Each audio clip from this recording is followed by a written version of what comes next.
So this week in the Sacred Gathering, we are going to do a table discussion, a conversation.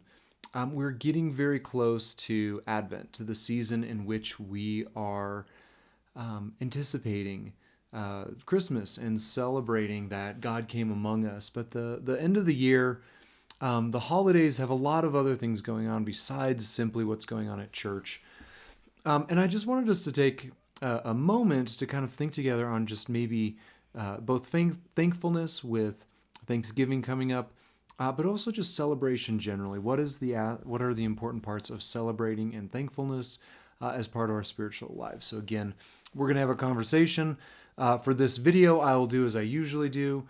I will read the questions. I'll read the quotes that we'll be discussing. But again, I think the meat during these conversations is what's actually happening around the table, what we are discussing and learning from one another. So this is just kind of curating the conversation. Let it start as a way of reflecting on these ideas, but I look forward to hearing on Sunday kind of what everyone's actually thinking about. So the first question to kind of get things started. Talk about the rhythms of your daily life. What determines these rhythms? Outside needs, work, children, other responsibilities, intentional choice? What does this say about our values? How much autonomy and control do we actually have in life? So start reflecting on that as we get to think about, going into this next season. And then we're going to look at Philippians chapter 4, verses 4 through 9. Rejoice in the Lord always. Again, I say rejoice. Let your reasonableness be known to everyone. The Lord is at hand. Don't be anxious about anything, but in everything, by prayer and supplication, with thanksgiving, let your requests be made known to God. And the peace of God, which surpasses all understanding, will guard your hearts and your minds in Christ Jesus. Finally, sisters and brothers, whatever is true, whatever is honorable, whatever is just, whatever is pure, whatever is lovely, whatever is commendable, if there is any excellence, if there is anything worthy of praise, think about these things. What you have learned and received and heard and seen in me, practice these things, and the God of peace will be with you. And then we're going to look at a quote from Richard Foster's Celebration of Discipline, in which he's commenting on this section out of Philippians 4. The Apostle Paul calls us to rejoice in the Lord always, and again I say rejoice. But how are we to do that? Paul continues, have not anxiety about anything, or as the King James Version puts it, be careful for nothing. That's the negative side of rejoicing. The positive side is, in everything by prayer and supplication with thanksgiving, let your requests be made known to God. And the result?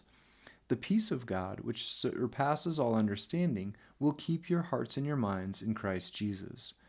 The spirit of celebration will not be in us until we have learned to be careful for nothing. We will never have a carefree indifference to things until we trust God. Paul, however, does not end the matter there.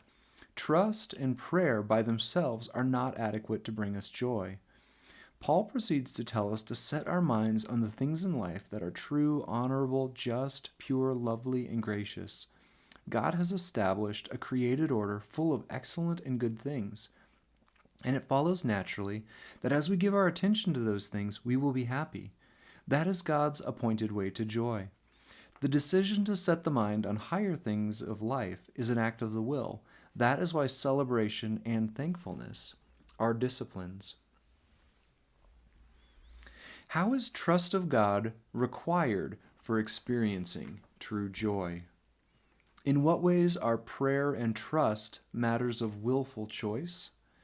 And in what ways are they practiced in what we give our attention, thoughts, and time to?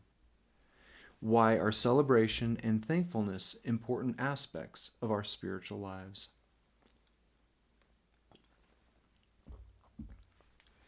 And then next we're going to look at Psalm 103, verses 1 through 5.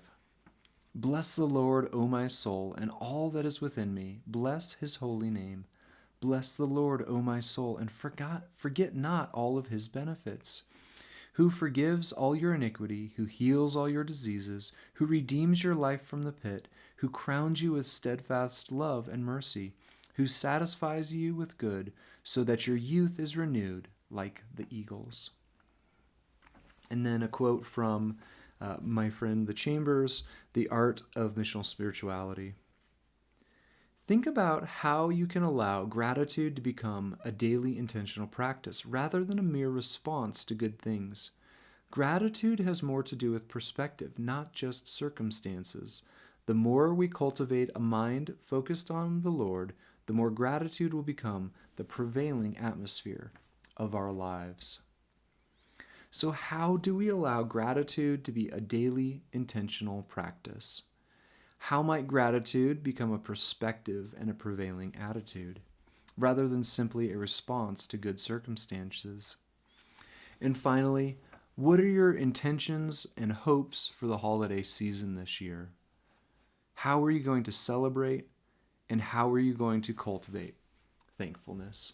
Again, I'm looking forward to the discussion, talking about celebration, talking about thankfulness, and just the importance they are to living our life well in God's and one another's presence.